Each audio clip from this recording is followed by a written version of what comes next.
जैसा कि आप लोगों को लास्ट जो वीडियो मेरी आई थी उसमें मैंने आपसे कहा था कि हम लोग सीपीसी पे कुछ बातचीत करेंगे और मैंने आप लोगों को टॉपिक भी बताया था। इंडियन पर्सन के कंटेक्स्ट में एक ऑनरेबल सुप्रीम कोर्ट का एक नया इंटरप्रिटेशन आया है 2019 में।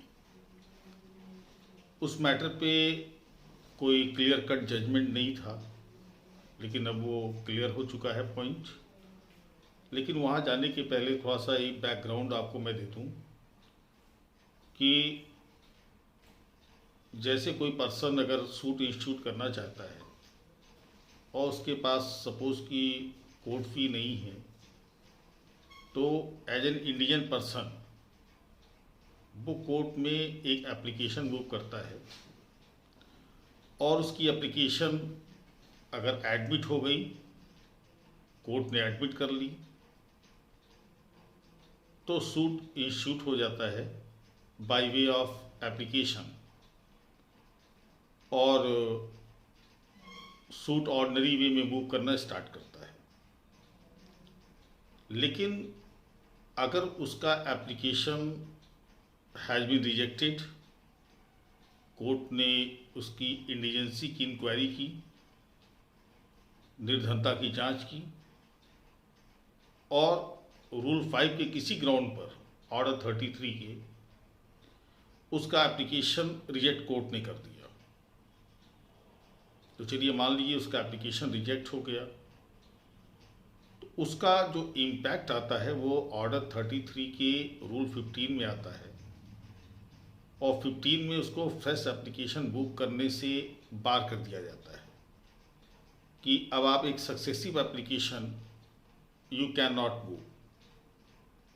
लेकिन अगर आप सूट लाना चाह रहे हैं तो ऑर्डिनरी वे में सूट लेके आइए, यानी प्लेंट के थ्रू आइए, और वो भी जो आपको प्लेंट के थ्रू परमिशन मिलती है वो भी परमिशन कंडीशनल होती है। कंडीशनल इस सेंस में कि आपको अपोजिट पार्टी या गवर्नमेंट प्लीडर के जो एक्सपेंसेस इनकर्ड हुए हैं आपकी एप्लीकेशन को अपोज करने में, वो आपको with in time limit, court एक टाइम फिक्स करती है, उस टाइम लिमिट में आपको वो कोर्ट फी देनी होती है, उसके एक्सपेंसेस देने होते हैं। अगर आपने एक्सपेंसेस उस टाइम फ्रेम में नहीं पेड किया तो अब आपका प्लेंट रिजेक्ट होगा, और अगर प्लेंट रिजेक्ट हुआ ऑर्डर 33 रूल 15 के अकॉर्डिंगली, तो आप एक fresh plaint upon the same cause of action नहीं ला सकते। ज़्यादा से ज़्यादा आप ये कर सकते हैं कि आप उस ऑर्डर को, जो an order of rejecting plaint है, आप उसके अगेंस्ट अपील प्रेफर कर सकते हैं। ये आपको मालूम है क्योंकि इस तरह के ऑर्डर को सेक्शन 22 में डिक्री डीम्ड किया गया है। लेकिन हम लोग का जो क्वेश्चन है, हम लोग का क्वेश्चन ये है कि अगर आपने सूट इंस्टीट्यूट करने के लिए एक एप्लीकेशन मूव की, आपने अनफॉर्चुनेटली आपकी एप्लीकेशन रिजेक्ट हो गई,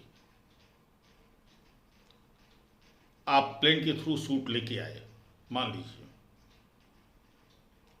अब जो डिक्री पास हुई उस डिक्री में जो भी आपको रिलीफ है वो रिलीफ एडिक्वेट नहीं है, पर्याप्त नहीं है,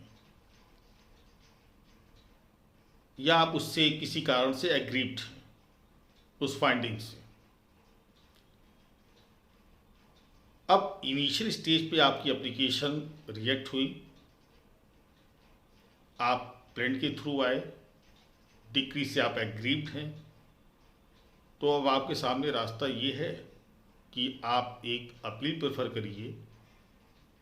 और आप जानते हैं ऑर्डर 41 में आपको मेमोरेंडम ऑफ अपील के साथ कोर्ट फी भी देनी पड़ती है। लेकिन अब आप आना चाहते हैं थ्रू एन इंडियन पर्सन, आप अपील मूव करना चाहते हैं इंडियन पर्सन के स्टेटस में। तो आपकी जो अर्लियर एप्लीकेशन जो रिजेक्ट हुई थी, आपको कोर्ट ने इंडियन नहीं माना था कोर्ट ऑफ ट्रायल में, तो क्या कोर्ट ऑफ अपील में आप ऑर्डर 44 के थ्रू इंडिजन पर्सन के रूप में अपील मूव कर सकते हैं? इस बात के होते हुए भी कि इनिशियल स्टेज पर आपकी एप्लीकेशन रिजेक्ट हो चुकी थी, इस पर कोई फाइंडिंग नहीं थी, कन्फ्लिक्टिंग व्यूज थे हाई कोर्ट्स के। ऑनरेबल सुप्रीम कोर्ट ने इस मैटर पे लीगल पोजीशन क्लियर की। सुशील थॉमस अब्राहम का case versus messrs skyline building 2019 में सुप्रीम कोर्ट ने इस लीगल पोजीशन को क्लियर कर दिया और ये कह दिया कि अगर ऑर्डर 33 में आपकी एप्लीकेशन रिजेक्ट हो गई थी तो इट डज नॉट मीन कि आप ऑर्डर 44 में an Indian person application move नहीं कर सकते हैं।